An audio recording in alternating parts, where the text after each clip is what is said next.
वृंदावन, हरी भरी गलियों, यमुना के शांत तट और फूलों की खुशबू से भरा एक पवित्र स्थान। यहीं जन्म हुआ उस प्रेम का जो आज भी दुनिया का सबसे पवित्र प्रेम माना जाता है। सुबह का समय था। हल्की हवा बह रही थी और पेड़ों की पत्तियां धीरे धीरे हिल रही थी।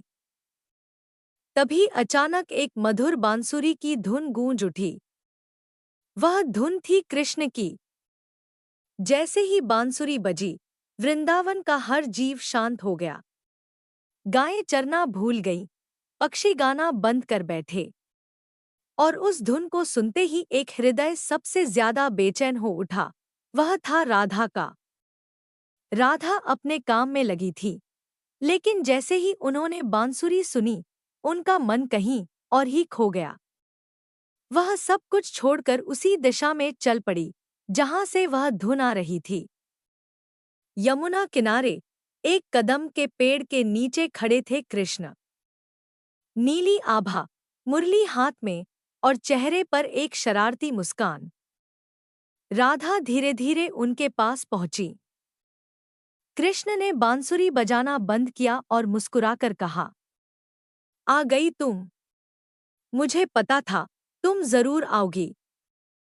राधा हल्की सी मुस्कुराई, पर उनकी आंखों में गहराई थी।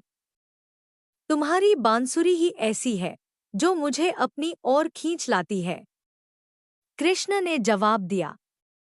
नहीं राधे, यह बांसुरी नहीं, यह तुम्हारा प्रेम है जो तुम्हें मेरे पास लाता है। दिन बीतते गए। राधा और कृष्ण हर दिन मिलते, बातें करते, हंसते, खेलते। कभी यमुना किनारे बैठकर पानी में पत्थर फेंकते, कभी जंगल में घूमते, और कभी कृष्ण अपनी बांसुरी से राधा को हंसाते। उनका प्रेम इतना पवित्र था कि उसमें कोई स्वार्थ नहीं था। न कोई वादा, न कोई शर्त, बस एक गहरा एहसास। वृंदावन के लोग भी इस प्रेम को समझने लगे थे। गोपियां अक्सर कहती, राधा और कृष्ण का प्रेम कुछ अलग ही है, यह दुनिया का नहीं लगता। एक शाम, जब सूरज ढल रहा था और आसमान लाल रंग में रंग गया था, राधा ने कृष्ण से एक सवाल पूछा, कृष्ण, तुम मुझसे कितना प्रेम करते हो? कृष्ण ने मुस्कुराकर आसमान की ओर देखा, फिर बोले, जितना यह आकाश धरती से करता है, जितना नदी सागर से मिलना चाहती है। राधा ने फिर पूछा, अगर एक दिन मैं तुम्हारे पास न रहूं तो? कृष्ण की आंखों में एक पल के लिए गहराई आ गई। उन्होंने धीरे से कहा, तब भी तुम मेरे दिल में रहोगी, क्योंकि हमारा प्रेम शरीर से नहीं, आत्मा से जुड़ा है। एक रात पूर्णिमा की थी। चांदनी पूरे वृंदावन को रोशन कर रही थी।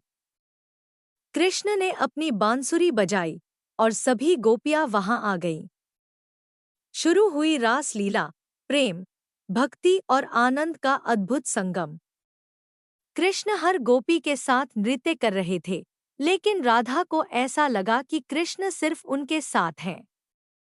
यह कोई साधारण नृत्य नहीं था, यह आत्मा और परमात्मा का मिलन था। लेकिन हर कहानी में एक मोड़ आता है।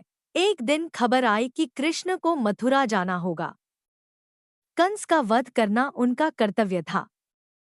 जब राधा को यह पता चला, तो उनका दिल टूट गया, पर उन्होंने अपने आंसू छुपा लिए। आखिरी बार राधा और कृष्ण यमुना किनारे मिले। राधा ने पूछा, क्या तुम मुझे भूल जाओगे? कृष्ण ने उनकी आंखों में देखा और कहा, प्रेम भूलने की चीज नहीं है, राधे। यह तो हमेशा दिल में रहता है। राधा ने कुछ नहीं कहा, बस चुपचाप कृष्ण को जाते हुए देखती रहीं। कृष्ण मथुरा चले गए, फिर द्वारका के राजा बन गए, लेकिन उन्होंने कभी राधा को नहीं भुलाया। राधा भी वृंदावन में रहीं, कृष्ण की यादों के साथ। उनका प्रेम कभी खत्म नहीं हुआ। क्योंकि यह मिलन में नहीं बल्कि एहसास में जीता था। सच्चा प्रेम पाने में नहीं बल्कि देने में होता है। प्रेम में दूरी मायने नहीं रखती। आत्मा का प्रेम कभी खत्म नहीं होता।